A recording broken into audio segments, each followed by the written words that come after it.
하나님의 말씀을 봅니다. 마태복음 16장 13절부터 20절입니다.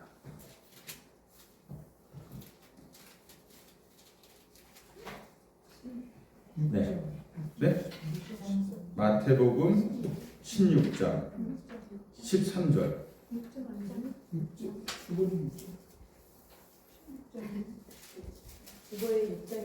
아, 그래요? 아, 죄송합니다.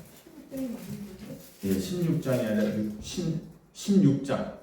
예, 주보는 가짜고 제가 진짜입니다. 예, 마태복음 16장 13절부터 20절.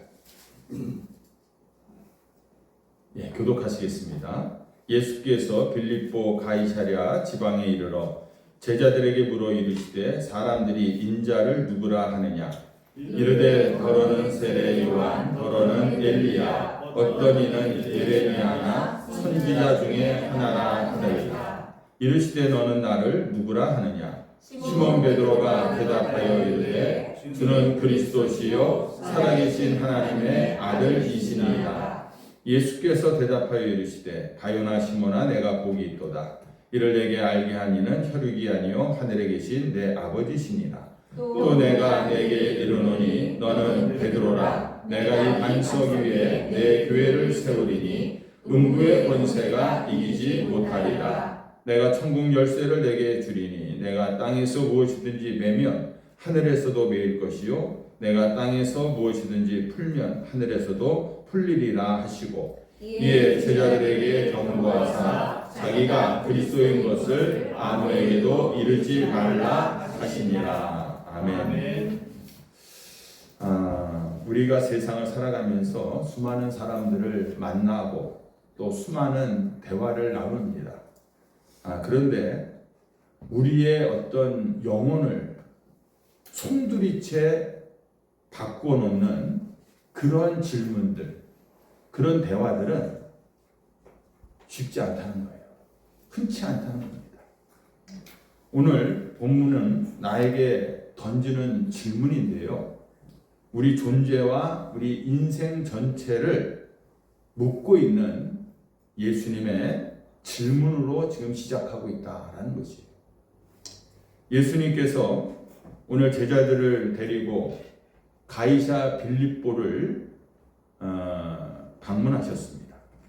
그러면 이 가이사 빌립보라는 곳이 어떤 곳이냐라는 건데 이곳은 로마 황제 가이사를 숭배하는 그런 거대한 신전이 있는 도시입니다.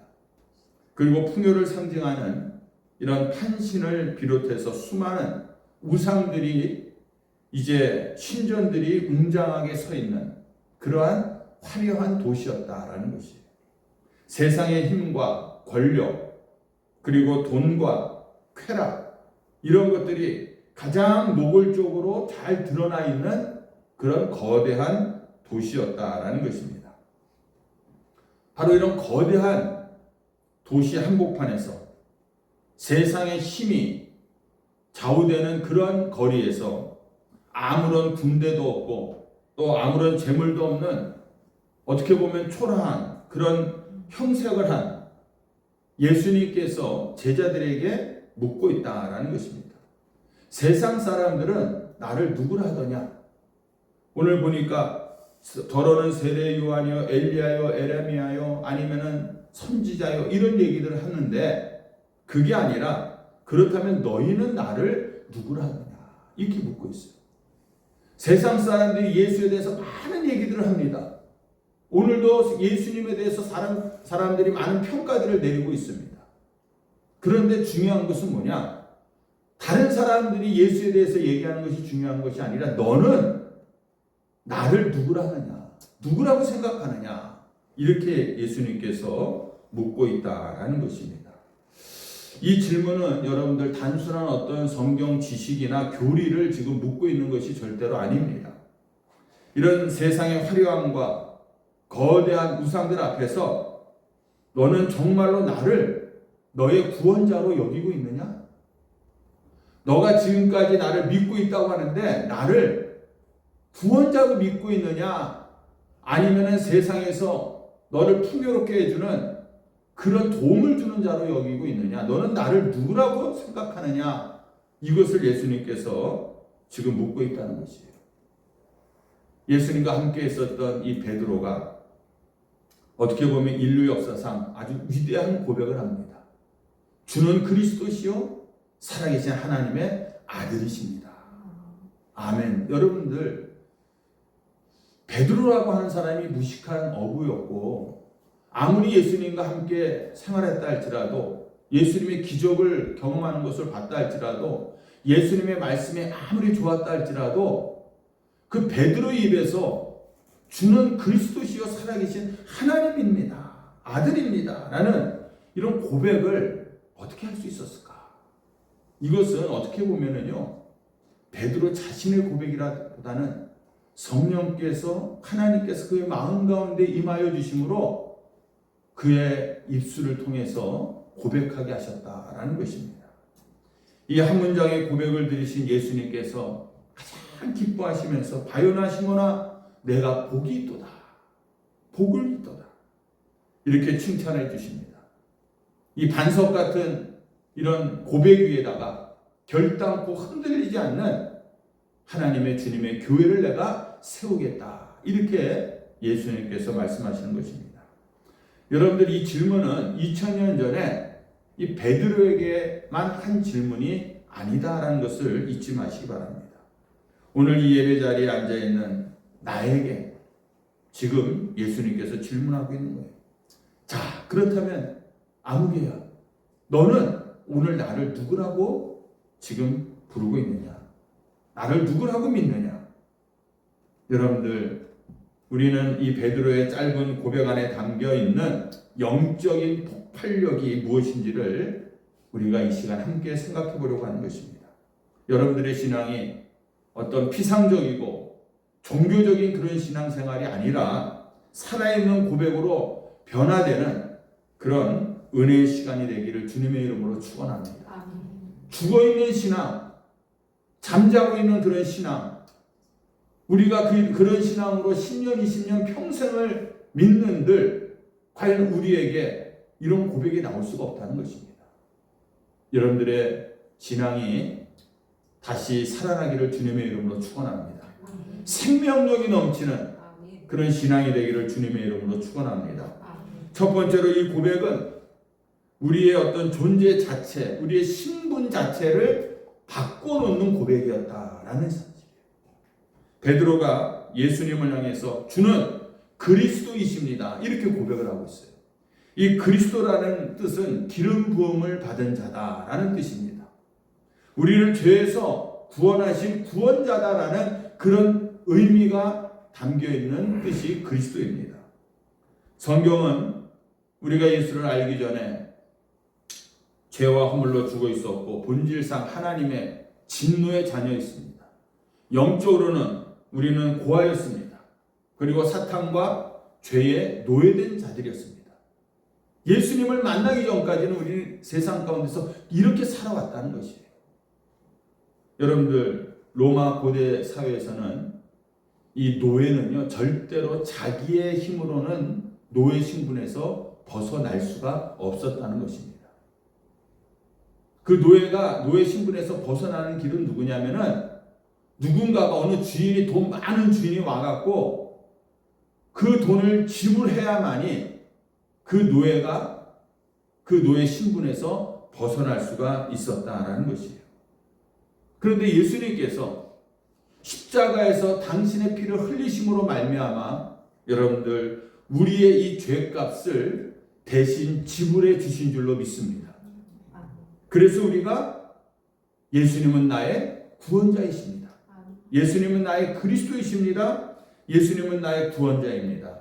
이렇게 우리가 고백할 때에 여러분들 그 순간 내가 예수님을 나의 구주로 고백하는 순간 영적인 내 안에 있는 이 DNA가 완전히 변화되는 거예요. 죄의 자녀, 분노의 자녀, 사탄의 자녀에서 하나님의 자녀로 완전히 뒤바뀌는 기적이 일어나는 줄로 믿습니다. 네. 여러분들 우리가 이렇게 고백할 때 우리는 이미 하나님의 자녀가 된 겁니다. 기적이 일어난 거예요. 다른 기적이 중요한 것이 아니라 이런 영적으로 우리가 완전히 변화되는 기적이 우리의 삶에 있어서 가장 중요하다는 것이에요. 그래서 요한복음 1장 12절에서는 영접하는 자, 곧 그의 이름을 믿는 자들에게는 하나님의 자녀가 되는 권세를 주었다. 이렇게 이야기하고 있습니다. 여러분들, 예전 6.25 때에 미군이 길거리를 지나가다가 폐허된 속에서 어떤 어린 아이 소년이 우는 것을 봅니다. 부모가 다 죽고 버려진 이 전쟁터에서 울고 있는 거예요. 이 미군이 지나가다가 너무 마음이 안타까워갖고 이 아이를 양자로 삼았습니다. 내가 너를 데려가겠다 해갖고 데리고 가는 거예요. 이 아이가 지금 당장은 벌벗고 굶주리고 정말 거지 같은 그런 모습이지만은 이 군인이 내가 너를 양자로 삼겠다, 내가 너를 미국으로 데려가겠다 하는 순간 이 아이는 어떻게 되는 겁니까? 그 미군의 아들이 되는 겁니다. 아들이 되는 거예요. 그의 모습은 누추하고 정말 보잘것없지만 이미 그의 신분은 이 미군의 아들이 되었다라는 것입니다. 이 아이가 뭐 훌륭하고 뭐 자격이 있어서 그 미군의 아들이 된 것이 아니라 미군의 전적인 은혜로 그를 긍휼히 여기는 마음을 통해서 이 아이가 하루아침에 전쟁 폐허 속에서 고아로 죽어갈 수밖에 없는 이 아이가 그 미군의 아들이 되어갖고 미국이라는 나라로 가게 되었다라는 사실이에요. 여러분들, 우리도 마찬가지입니다. 우리가 어떤 종교적인 열심을 내거나 내가 착하게 살아서 구원을 받는 것이 절대로 아닌 거예요. 여러분들이 착하면 얼마나 착합니까? 여러분들이 선행을 행했으면 얼마나 많은 선행을 행했습니까? 이런 것들로 우리가 구원을 받을 수가 없다는 것입니다. 여전히 부족하고 연약할지라도 내가 예수님을 그리스도로 나의 구원자로 주님으로 내가 고백하는 그 순간 하늘 법정에서는 판정이 나는 겁니다. 너는 이제 죄의 자녀가 아니라 하나님의 자녀다. 이제는 너는 내 사랑하는 아들이다, 내 사랑하는 딸이다 라고 주님께서 판결을 내주셨다는 겁니다. 여러분들, 마귀의 자녀에서 우리가 하나님의 자녀가 되었고 죽음에서 우리가 생명으로 옮겨졌고 저 불타는 지옥불에서 우리가 천국으로 옮겨진 우리의 삶이 이제 펼쳐질 줄로 믿습니다. 얼마나 감사한 일입니까? 세상에서 아무리 똥똥거리고 여러분들 살아도요, 죽음 앞에서는 모두가 다 빈손인 거예요. 우리가 죽을 때는 빈손으로 돌아갈 수밖에 없다는 것입니다. 그런데 예수님은 나의 그리스도이십니다, 주님이십니다라는 이 고백을 가진 자는요, 더 이상 죽음조차 우리가 두려워하지 않는 영원한 생명의 신분을 우리가 갖게 된 줄로 믿습니다. 그래서 우리는 죽어도 하나님의 영광인 거예요. 왜? 죽으면 어떻게 됩니까? 하나님의 나라에 들어간다는, 영원한 삶을 주님과 함께 살게 된다라는 하나님의 약속을 우리에게 주셨기 때문에 우리에게는 천국이 소망이 되는 줄로 믿습니다. 그러니까 여러분들 너무 억울해하지 마세요. 이 세상 살면서 다른 사람들보다 내가 좀 더 못 살고 좀 덜 건강하고 좀 덜 가졌다고 해서 억울해하지 말자는 거예요. 이 세상에서는 내가 이렇게 비록 살았을 때 할지라도 내가 예수님을 믿음으로 말미암아 예수님이 나의 구원자 구세주가 되셨기 때문에 나에게 약속하신 영원한 생명이 천국에 보장되어 있는 줄로 믿습니다. 얼마나 감사한 일입니까? 그리고 두 번째로는요, 이 고백은 죽어서 우리가 어떤 천국 티켓을 받는 것으로 끝나는 것이 아니라 매일의 치열한 삶 속에서 승리를 가져오는 능력이 되는 겁니다. 이 고백이. 베드로는 예수님을 부를 때 주라고 불렀어요. 로드, 나의 주님, 이렇게 불렀다는 겁니다. 그런데 이 주라는 단어는요, 그 당시에 로마 황제에게만 쓰일 수 있는 단어였다는 거예요. 아무에게나 주라고 부르면은 죽는 겁니다. 그런데 예수님을 주라고 불렀다는 얘기는 뭐냐? 목숨을 그건 반역행위예요. 어떻게 보면 이 로마로부터는 반역행위입니다. 아니 로마 황제 말고 다른 주가 있어? 이거는 반역행위고 처형감인 것입니다. 세상의 권력이나 돈이 내 주인이 아닙니다. 예수님만이 내 삶을 다스리는 통치자이시고 주권자이십니다라는 그런 고백이 예수님은 주이십니다. 그리스도는 주이십니다. 이 고백인 거예요. 여러분들 예수님을 주라고 부르는 그 순간 우리는요 세상의 어떤 조직이나 시스템이나 가치관에 대해서는 이제 아니요, 노라고 우리가 담대하게 거부하는 것입니다. 내가 이제는 세상 방식대로 살지 않겠습니다. 주님이 원하시는 삶을 내가 살겠습니다라는 그런 고백이 예수는 주이십니다라는 고백인 것입니다. 우리가 세상을 살다 보면은 우리를 쓰러뜨리는 유혹들이 있습니다. 요한일서에 보면 육신의 정욕과 안목의 정욕과 이생의 자랑이다. 이렇게 얘기하고 있어요. 세상은요 끊임없이 남들과 우리를 비교하게 만들어요. 참 그 비교만 안 되더라도 내가 세상 살아갈 때 좀 편할 거예요. 그런데 내 나름대로 좀 나는 괜찮다, 잘났다 이런 마음을 가지고 있는데 많은 사람들 사이에 딱 껴보면은 아 정말 보잘것없구나 이런 생각을 우리가 하지 않습니까? 오다가 우리 권사님이랑 어제 저녁에 그 광화문에서 있었던 BTS 공연을 잠깐 얘기했어요. 한편에는 그 생각했어요. 우리 아내가 야, 저 젊은 애들은 벌써 평생 먹을 거 다 준비해놓고 살지 않겠는가. 비교를 그런 사람들하고 우리가 하면은요 우리는 늘 위축될 수밖에 없어요. 야 이렇게 사는 게 뭐 제대로 된 인생이냐 이렇게 비교해야 된다는 거예요. 근데 세상은 자꾸만 우리를 끊임없이 비교하게 만들고요. 돈과 명예가 너를 이 세상에서 지켜줄 것이다 라고 우리를 유혹하고 있고요. 질병과 실패 앞에서 자꾸만 우리를 절망의 나락으로 우리를 떨어뜨리고 있다라는 것입니다. 여러분들 내 힘으로 내 의지로 내가 이 세상의 파도를 내가 이기려고 한다면요 우리는 100점 100패입니다. 질 수밖에 없어요.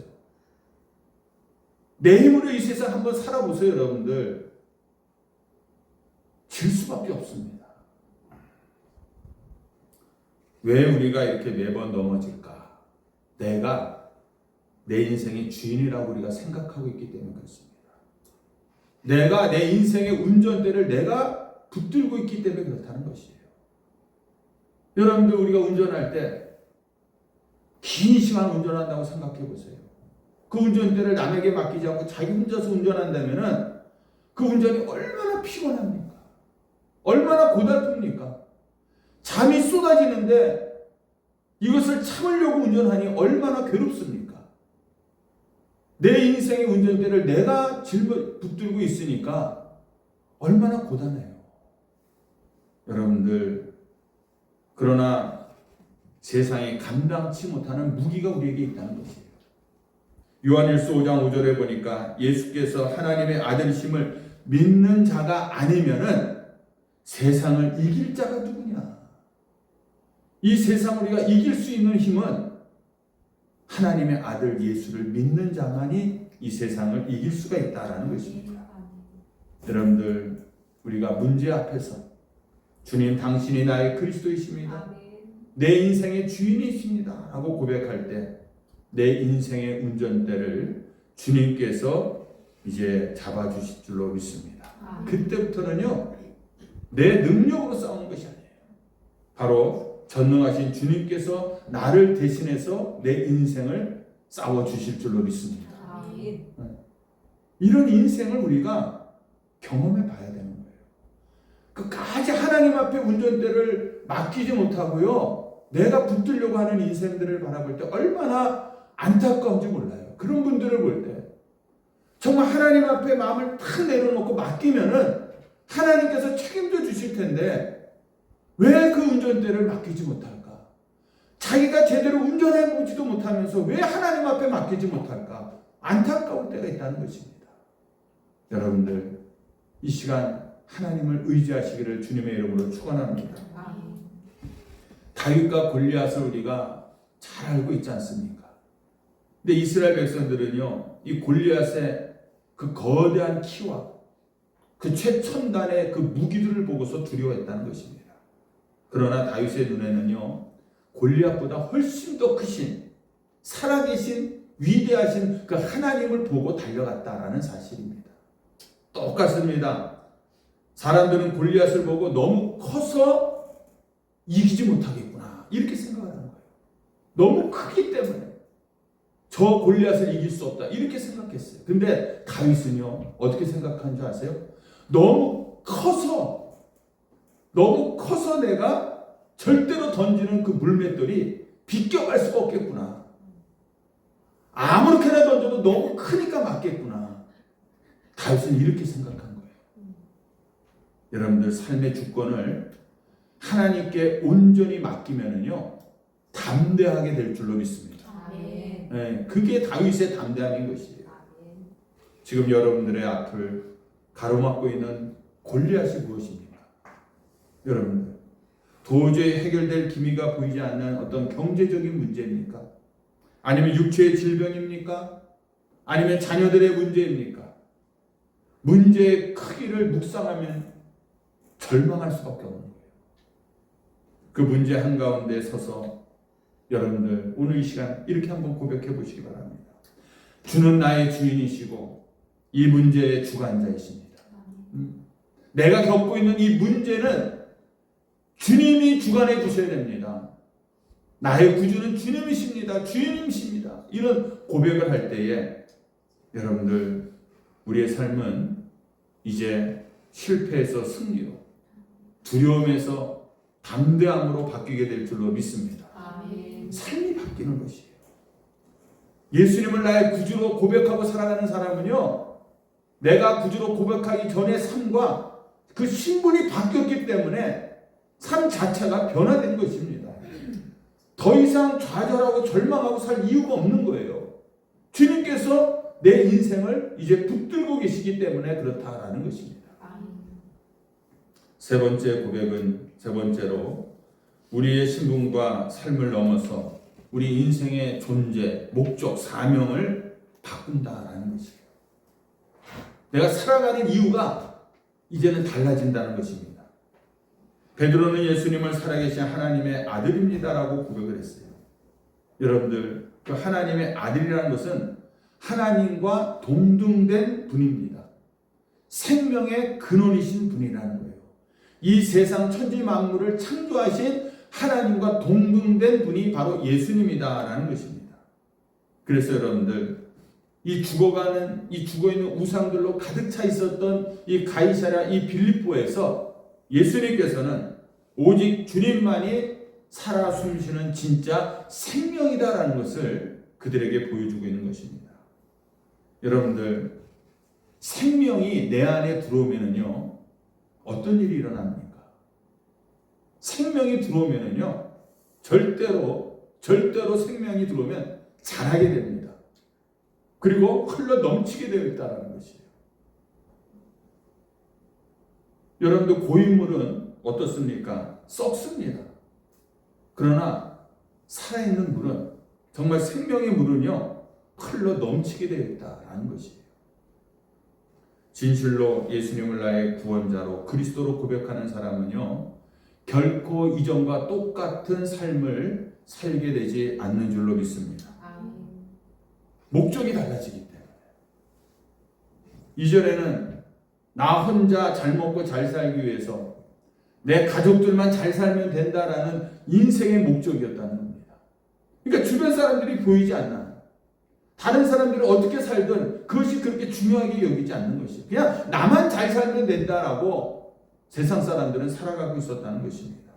그러나 이제는 내가 변화되었기 때문에 인생의 목적이 이제 내가 아니라 너희들이 되는 거예요. 우리들이 되는 겁니다. 그래서 다른 사람이 생명을 얻게 하는 그런 축복의 통로가 되는 줄로 믿습니다.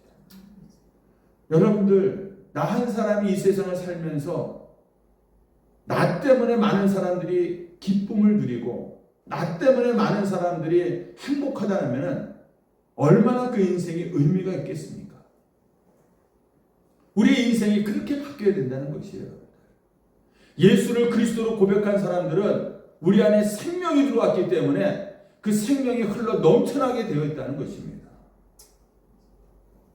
열왕기하 7장에 보면은요, 아람 군대가 사마리아 성을 포위했어요.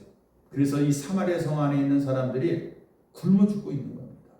근데 그 성 밖에 쫓겨나 있었던 나병 환자들이 4명이서 성 안에 못 들어가니까 나병 환자들은 성 밖에서 살았으니까, 야, 이래저래 죽나 저래 죽나 죽는 건 마찬가지니까 차라리 우리가 아람 군대 진영으로 가자. 거기에 가면 뭐 먹을 거라도 있지 않겠느냐. 그러고 간 거예요. 갔더니 하나님께서 놀랍게 역사하셔갖고 그 아람 군대가 다 도망가고 말았어요. 그냥 다 내버려 두고 간 거예요. 가서 보니까 먹을 것이 넘쳐나고 금은보화가 넘쳐나는 거예요. 그 나병 환자들이 얼마나 기뻤겠습니까? 그 배고팠던 그 배로 움츠리고 갔었는데 먹을 것이 풍부하니까 정신없이 먹고 보물들을 다 주워 담다가 문득 이런 생각이 난 겁니다. 야, 우리가 이렇게 해서는 안 되겠다. 우리만 잘 먹고 배부르면 뭐 하겠느냐. 저 사마리아 성 우리 민족들은 굶어 죽어가고 있는데 우리가 가서 전하자. 여기에 먹을 것이 풍부하다고 전하자. 그래서 함께 먹자. 이렇게 가서 전하는 겁니다. 여러분들, 진짜 생명을 경험한 사람은요, 진짜 치료제를 발견한 사람은요, 절대로 침묵할 수가 없는 거예요. 암에 걸렸던 사람들 중에서 난 사람들이 있어요. 근데 그 사람들이 얘기하는 거는 내가 뭘 먹었더니 낫다. 뭐 이런 얘기들을 많이 하잖아요. 그러면 그 사람은요, 이 병에 걸린 사람들한테 찾아가고 뭘 먹으라고 그러겠어요? 내가 먹은 거 먹으라고 그럴 거 아니에요. 단순하게 난 간 먹고서 내 암이 났다면은 그 사람한테 무조건 간 먹어. 어떤 사람은 포도 먹고 났으면 포도 먹어야지 살 수 있어. 포도 먹어. 그렇게 얘기할 거 아닙니까? 여러분들, 내가 죽어가다가 살아났으면은요, 어떻게 살아났는지를 세상 사람들한테 전하게 되어 있다라는 것이에요. 예수 그리스도를 만난 사람은요, 이처럼 새 생명을 얻었기 때문에 내 삶의 이 목표가 달라지는 겁니다. 사역자나 선교자만 사명자가 아닌 거예요, 여러분들. 여러분들도 새 생명을 얻은 자들은 새로운 사명이 여러분들에게 주어진 줄로 믿습니다. 그래서 출근하는 직장이 선교지인 거고요. 늘 밥 짓고 아이를 키우는 가정이 곧 나의 사역지인 것입니다. 내가 직장에서 이 가정에서 제대로 예수 안에서 살아가지 못하면서 교회에 와서만 거룩한 척, 예수 잘 믿는 척, 하나님이 보실 땐 그런 것들이 가증한 것이에요. 내 생명이, 주님의 생명이 내 안에 들어오게 되니까 내가 돈을 벌어도 이제는 영혼 구원하고 그 돈을 흘려보내기 위해서 돈을 벌게 되는 것입니다. 내가 공부를 해도 이제 하나님의 영광을 드러내기 위해서 내 지식을 통해서 많은 사람들을 정말 행복하게 하기 위해서 내가 공부하게 되는 목적이 달라지는 것입니다. 똑같이 돈을 벌고 똑같이 공부를 하는데 목적이 달라지니까 내 삶이 변화되고 내 주변이 변화되는 역사가 일어나더라라는 것입니다. 나만 사는 고백에서 남을 살리는 고백으로 이어지게 되어야 될 줄로 믿습니다. 여러분들, 그러므로 이번 한 주간 내가 복음을 전하거나 사랑을 흘려보낼 한 사람을 정하시기 바랍니다. 이 말씀만 듣고 끝나는 것이 아니라, 그래 내가 한 주일 동안 이 말씀대로 이 고백대로 한번 살아보자. 그래서 한 사람을 한번 정해보세요. 그 한 사람이 여러분들의 사명을 깨우는 사람이 될 줄로 믿습니다.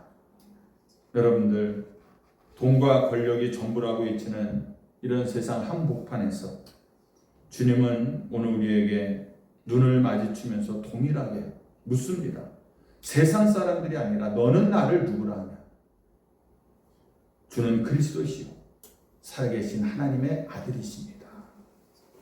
여러분들, 이 위대한 고백이 2000년 전에 베드로의 입술에만 머문 낡은 역사가 아니라 오늘 나의 영혼을 깨우고 내 심장을 뛰게 하는 그런 살아있는 고백이 되기를 주님의 이름으로 축원합니다. 이 고백이 살아있다면, 이 고백을 내가 진정으로 하고 있다면 우리는 어떤 상황에서도 당당한 하나님의 자녀로 살게 될 줄로 믿습니다. 어떤 고난과 실패 앞에서도 무너지지 않고 우리는 승리할 줄로 믿습니다. 나의 중심의 삶에서 벗어나서 주변의 영혼들을 살리는 영광스러운 그런 사명자로 우리가 살게 될 줄로 믿습니다. 이 고백이 단지 이 예배당 안에서만 외쳐지는 그런 구호가 되지 않기를 원합니다. 내일 월요일날 직장에서도, 또 답답한 나의 가정의 현실 속에서도, 그리고 질병의 고통 속에서도, 그리고 눈물을 흘리는 그런 골방에서도 흔들림이 없이 주는 그리스도시요 살아계신 하나님의 아들이십니다라는 그런 고백이 이어지기를 원합니다. 여러분들, 이 고백이 여러분들의 입술을 떠나지 않고, 그러므로 음부의 권세를 우리가 이기고 천국 열쇠를 마음껏 사용해서 하나님의 나라를 우리가 이 땅에서 확장해 나가는 그런 거룩한 하나님의 자녀들 다 되시기를 주님의 이름으로 축원합니다. 기도합니다. 우리가 이 시간 한번